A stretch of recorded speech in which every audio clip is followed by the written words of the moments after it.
Well, my friends, we will be finishing our book today. It has been quite an adventure. Do you think that the princess is going to escape? Will she fall in love with Despereaux? Will Mig ever get to see her mom? I don't know. Let's find out. Chapter 50, in which the princess says his name. "Princess!" Despereaux shouted. "Princess, I have come to save you." The Princess P heard her name. She looked up. "Despereaux," she whispered. Then she shouted it. "Despereaux!" Reader, nothing is sweeter in this sad world than the sound of someone you love calling your name. Nothing. For Despereaux, the sound was worth everything. His lost tail, his trip to the dungeon, back out of it and back into it again. He ran toward the princess. But Roscuro, baring his teeth, blocked the mouse's way. The princess cried, "Oh, no, Rat, please don't hurt him. He's my friend." Mig said, "Don't worry, princess. I will save the Misi." And she took the kitchen knife. She aimed to cut off the rat's head, but she missed her mark. "Whoopsie," said Miggery Sow. Chapter 51. What is that smell? "Ow!" screamed Roscuro. He turned to look at where his tail had been, and as he did, Despereaux drew his needle and placed the sharp tip of it right where the rat's heart should be. "Don't move," said Despereaux. "I will kill you." "Ha ha ha ha!" Botticelli laughed from the sidelines. "Exactly." He slapped his tail on the floor in approval. "Absolutely delightful. A mouse is going to kill a rat. Oh, all of this is much better than I anticipated. I love it when mice come to the dungeon."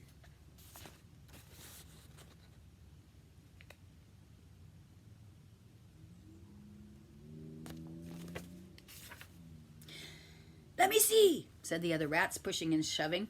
"Stand back," said Botticelli, still laughing. "Let the mouse do his work."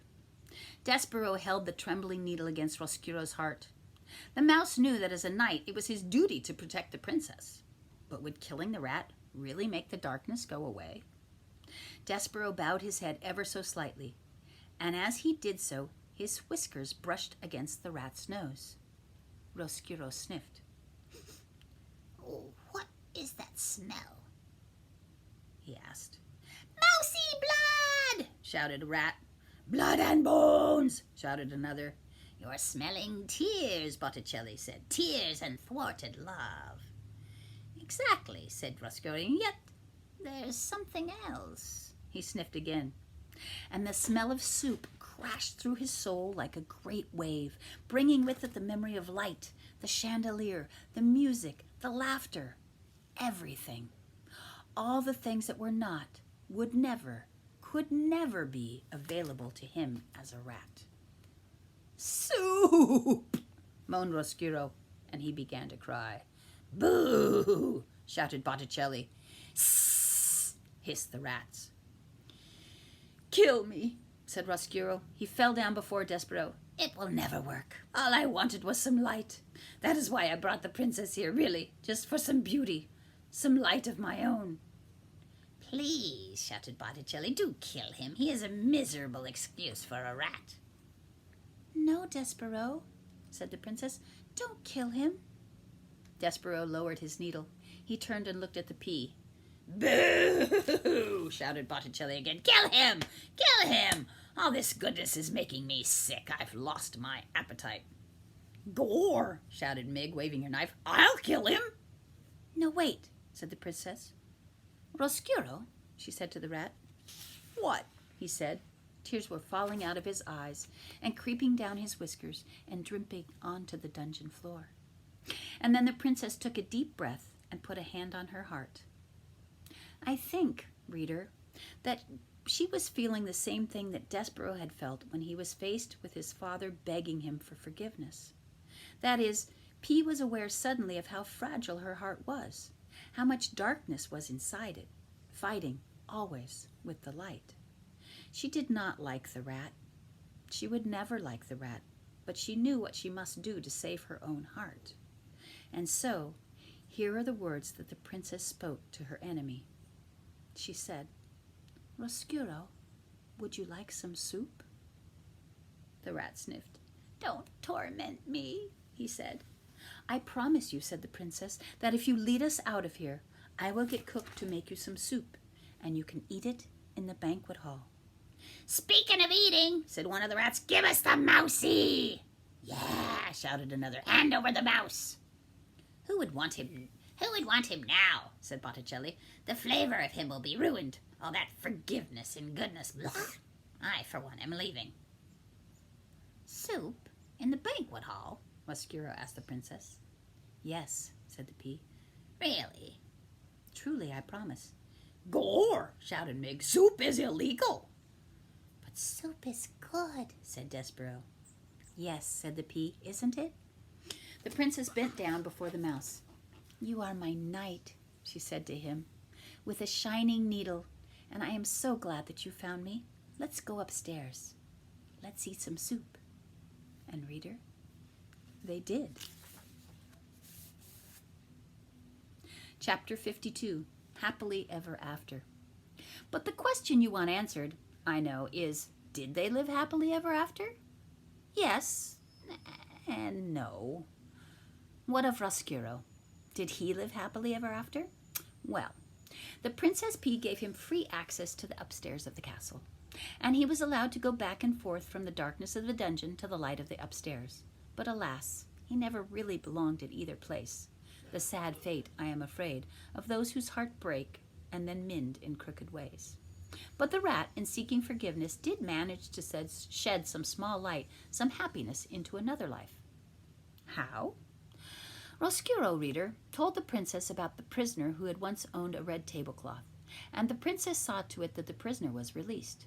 And Roscuro led the man up out of the dungeon and to his daughter, Miggery Sow. Mig, as you might have guessed, did not get to be a princess, but her father, to atone for what he had done, treated her like one for the rest of her days. And what of Despereaux? Did he live happily ever after? Well, he did not marry the princess, if that is what you mean by happily ever after. Even in a world as strange as this one, a mouse and a princess cannot marry. But reader, they can be friends. And they were. Together, they had many adventures. Those adventures, however, are another story, and this story, I'm afraid, must now draw to a close. But before you leave, reader, imagine this. Imagine an adoring king and a glowing princess, a serving girl with a crown on her head and a rat with a spoon on his, all gathered around a table in a banquet hall. In the middle of that table, there is a great kettle of soup. Sitting in the place of honor, right next to the princess, is a very small mouse with big ears. And peeking out from behind a dusty velvet curtain, looking in amazement at the scene before them, are 4 other mice. Mon Dieu! Look, look! Says Antoinette. He lives! And he seems such the happy mouse. Forgiven, whispers Lester. Cripes, said Furlough. Unbelievable. Just so, said the Threadmaster Hovis, smiling. Just so. And reader, it is just so, isn't it?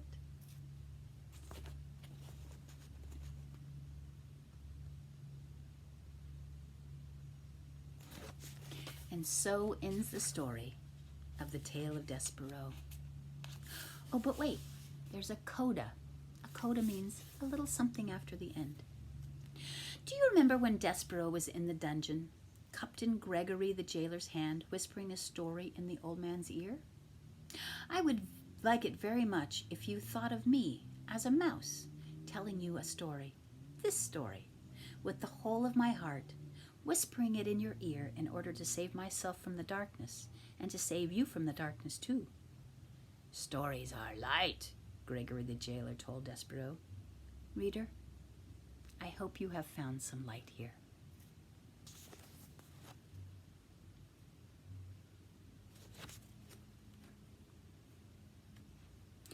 Thank you for tuning in to my story. I hope you enjoyed it as much as I did. There's some wonderful lessons in this tale of Despereaux about love, about perseverance, about perfidy. Thank you. See you next time.